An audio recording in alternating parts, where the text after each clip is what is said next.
E agora, para finalizar, nós vamos só relembrar aqui algumas coisas importantes das técnicas de comunicação de má notícia, que em todas as últimas provas tem sido cobrado, né? Eu até coloquei aqui uma questão para vocês, acho que é um desafio, tanto pela correria, como pela qualidade dos lugares que a gente trabalha. Então, você está num pronto atendimento, é aquela loucura, não tem uma salinha para conversar com a família. Acho que fica tudo muito desfavorável em termos de comunicação da má notícia. Um caso clínico, você é um médico assistente, senhor João, 73 anos, um idoso ativo, independente, alta escolaridade, que ainda mantém as atividades profissionais. O senhor João procurou por dores que vem piorando progressivamente em coluna e quadril. Você recebeu os resultados de exame solicitados diretamente do laboratório que evidenciaram uma neoplasia avançada com metástases ósseas. E aí você pediu para o senhor João voltar, ele voltou com a esposa, né? E você tem que comunicar a má notícia. Então, essa e outras questões já foram questões, inclusive da parte aberta, né? De prova de título.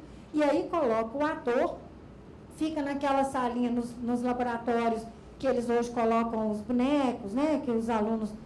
essa questão de tecnologia, fica um avaliador do outro lado, tá? Um lá com vocês, o outro escutando e prestando atenção na forma que você se comporta, e aí tem um checklist que eles vão anotando, né? Uma coisa que eu queria conversar com vocês, essa questão das provas, das questões abertas, é que não adianta você falar demais e se perder, tá? Você precisa pensar o que tem de objetivo nessa questão. Por exemplo, uma questão de avaliação geriátrica ampla, eu coloquei lá para vocês treinarem, né? Já está lá na plataforma, e coloca a questão. E aí, se você não fala tudo que está no checklist, você ganha pontuação só de uma parte, tá? Então, não adianta você ficar ali, você tem 5 minutos para falar. Não adianta você ficar um tempão falando do estado nutricional. Ah, esse idoso tem aqui uma sarcopenia, porque a velocidade da marcha dele está diminuída, ele tem um diâmetro de panturrilha que está mais baixo, a proteína dele está mais baixa, então provavelmente ele tem uma desnutrição. Você tem que fazer o panorama, sempre começando pela funcionalidade, gente. Sempre. Então, toda questão aberta, você vai começar falando assim, olha, funcionalidade. É um idoso... independente para as atividades de vida diária, para as básicas, dependente parcial para as instrumentais, e às vezes coloca alguma coisa de avançado. Lá eu mandei várias questões para vocês, esse negócio de geriatria básica, e que estão assim, para vocês treinarem, primeiro é a funcionalidade. Falou da funcionalidade, depois você vai ver a questão cognitiva, né?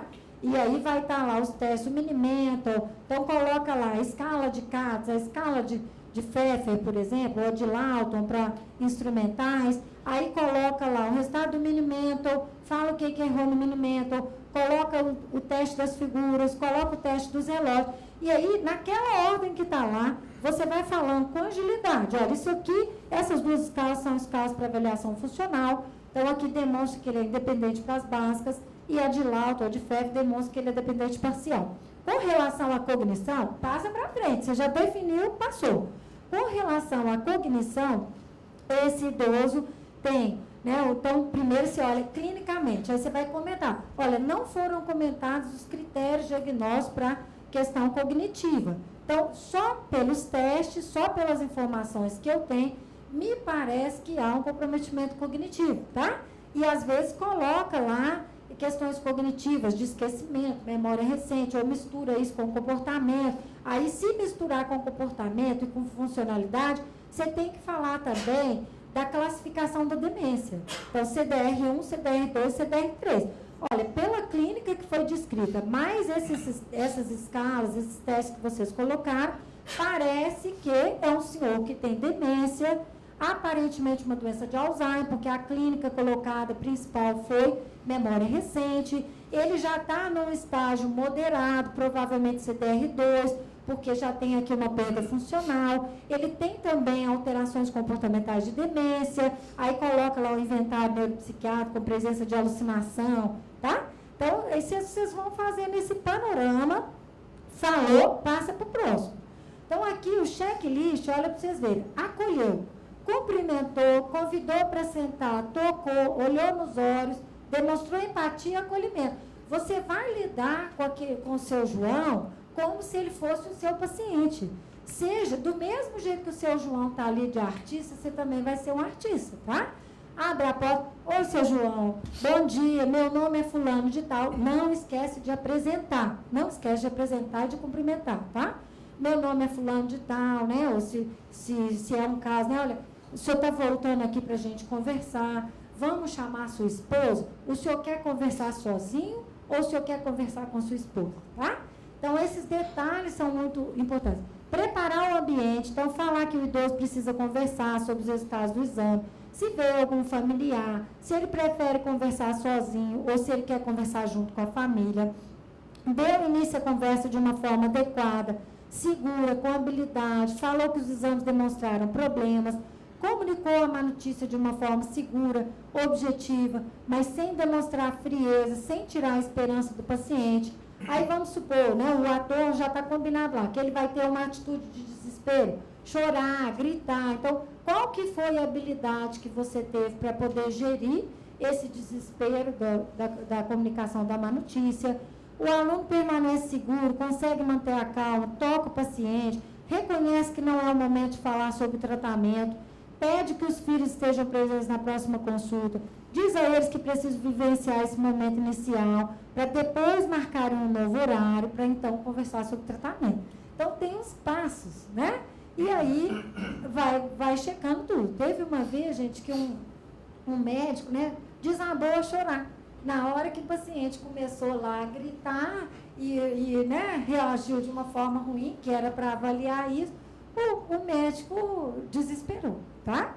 Então, tem que ter muito equilíbrio mesmo. Má notícia é aquela que altera drasticamente, negativamente, a perspectiva do paciente com relação ao futuro.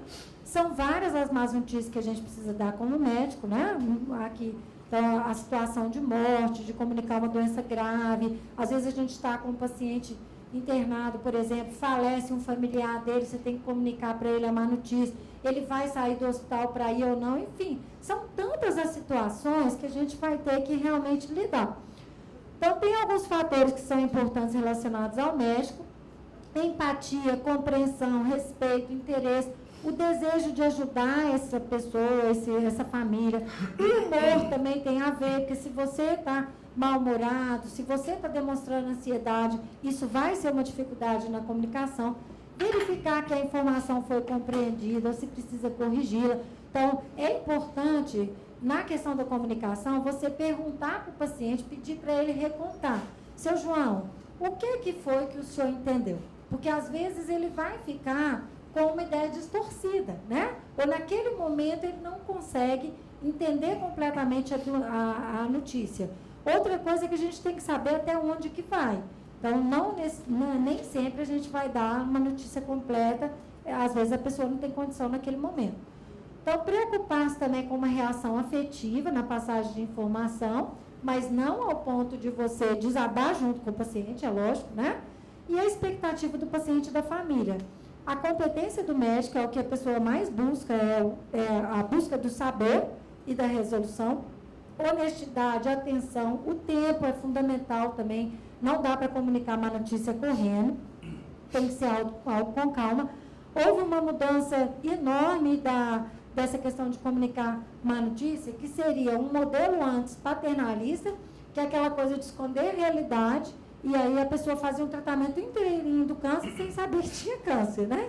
E hoje é um modelo de autonomia, de revelar a verdade e do paciente fazer parte da escolha do tratamento. Cada vez mais é difícil a gente esconder um diagnóstico, até pelo número de informações que tem em Google e tudo, então é bem difícil. A nossa medicina ainda tem uma característica muito paternalista. A medicina americana, por exemplo, que lá é tudo tão judicializado, existe até uma frieza, tudo é assinar isso, assinar que entendeu, assinar, né? Então, acho que esse extremo também não é bom.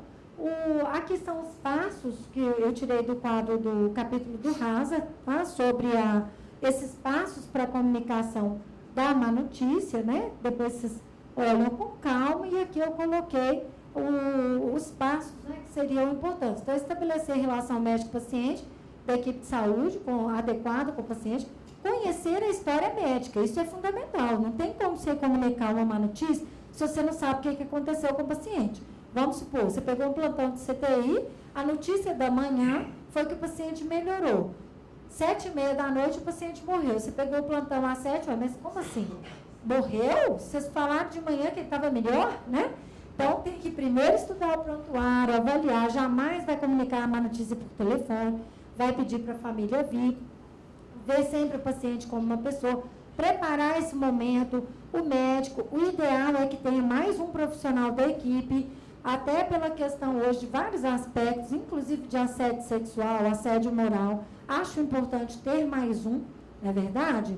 Ou um residente, ou um colega médico, ou alguém da enfermagem presente no momento, local adequado, assentar, presença aí dos acompanhantes também da família, evitar de dar notícia para a pessoa sozinha, a gente não sabe qual vai ser a reação dela, o contato visual, um toque adequado, né?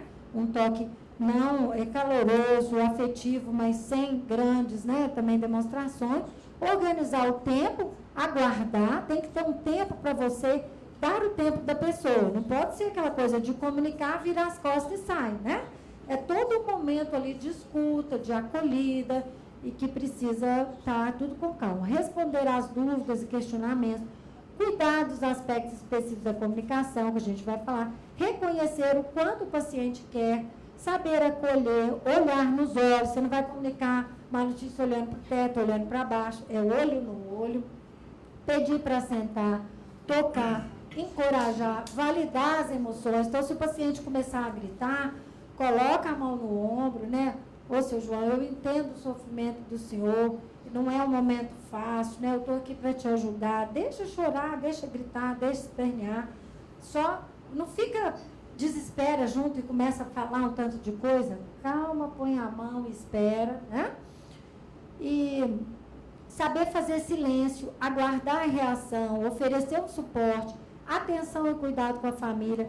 Planejar o futuro e o segmento nem sempre vai ser junto com esse momento de má comunicação de má notícia. Então, aquele momento, aí, mas o que a gente vai fazer? Então, se há uma demanda dele, você pode iniciar. Não, seu João, tem muitas coisas que a gente pode fazer, né? Nós vamos começar hoje tratando a sua dor. Daqui a uma semana eu quero te ver de novo e nós vamos conversar sobre a continuidade do tratamento.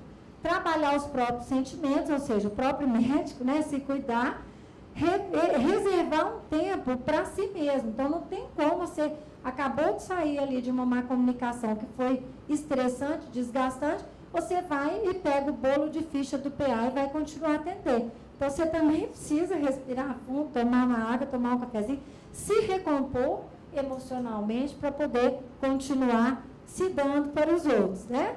E alguns aspectos fundamentais da comunicação. Reconhecer o que a pessoa está preparada para saber, compreender o comportamento do paciente, expressão neutra, que é no sentido de, né, você não vai desabar, como também você não vai ficar frio, né? Tem que ser uma postura acolhedora, informar de maneira clara e direta, tom de voz suave, pausado, usar uma linguagem sincera, assegurar que compreendeu, linguagem simples, não usar jargão ou termo médico, não tem sentido a gente falar igual a gente vai falar para um colega, né? Quantidade menor de informação, evitar ser prolixo, uma das coisas que mais traz sofrimento é ficar rodeando demais, então tem que ser direto, objetivo e afetivo, né? Corrigir as impressões erradas, contrabalançar essa má notícia com o que pode ser feito, dar esperança. Olha, aconteceu isso, mas né, nós já estamos vendo tudo que a gente pode fazer para ajudar o senhor. E tá, então, sempre deixar a esperança, encorajar sobre as opções terapêuticas, discutir as opções de tratamento e marcar já um segundo momento para discutir sobre as tomadas de decisões.